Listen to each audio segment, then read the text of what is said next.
आज हम 9वीं कक्षा का अध्ययन करेंगे। पाठ 2 गुलाब सिंह, सुभद्रा कुमारी चौहान। दिन और तारीख की ज़रूरत नहीं।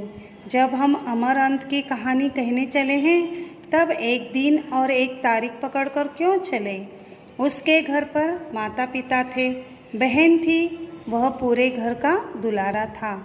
एक दिन की बात है, वह बीमार पड़ा।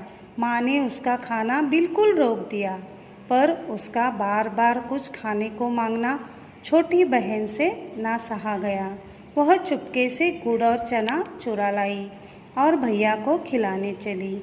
यह बात और है कि उसके बाद भैया का बुखार बढ़ा।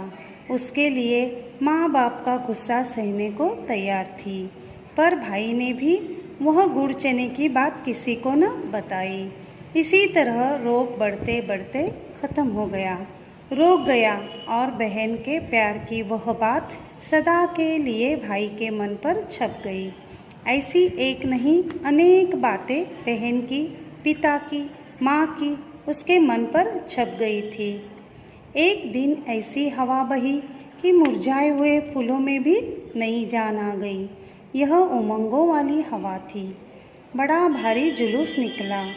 कौम झंडे का जुलूस था वह, पर बादशाह का हुक्म था कि जुलूस ना निकले, झंडा ना निकले। शहर में आतंक छा गया। बड़ा जालिम था वह बादशाह। बहन ने कहा, क्यों न निकले जुलूस। भाई ने बहन से कहा, बहन क्या कहती है। उसने फिर कहा। बहन बोली, कौन है यह बादशाह। भाई ने कहा, होगा कोई। बहन ने फिर कहा, क्यों ना निकले जुलूस, क्यों ना निकले झंडा। भाई ने कटुता से जवाब दिया, हमारा देश बादशाह का गुलाम जो है। उत्तर था, तो जुलूस निकले, झंडा निकले। यह उत्तर था या निश्चय। झंडे की तैयारी होने लगी। बहन ने अपनी पुरानी ओढ़नी फाड़कर झंडे का कपड़ा बना दिया। भाई ने अपने खेलने के डंडे से उसे बांधा। अब भाई झंडा लेकर चला। अरे भाई, कहाँ जाते हो, हम भी साथ चलेंगे। बहन का आग्रह था, पर बहन बड़ी दूर जाना है, तुम थक जाओगी। भाई ने कहा, नहीं भैया, नहीं भैया। भैया जुलूस कौन बनाएगा, तुम झंडा उठाना, हम जुलूस बनाकर चलेंगे पीछे पीछे। नहीं रानी, तुम जुलूस नहीं, तुम एक काम करो, हमें रोली का तिलक और अक्षत देकर विदा करो, जैसे कोई राजकुमारी राजकुमार भाई को विदा करती है। राजकुमारी, हाँ राजकुमारी। बहन ने खुशी की किलकारी के साथ ताली दी और थोड़ी सी रोली, थोड़े से चावल सजा लाई। एक दिया भी जलाकर रख लाई। भाई की आरती उतारनी थी। बहन को आरती उतारना बहुत भाता था। बहन ने मुस्कुराते हुए पर गंभीरता से भाई के माथे पर रोली का तिलक लगाया, चावल बिखराए, आरती की और बीड़ा पान खाने को दिया। वह छोटा सा बीड़ा पान बना ले आई थी।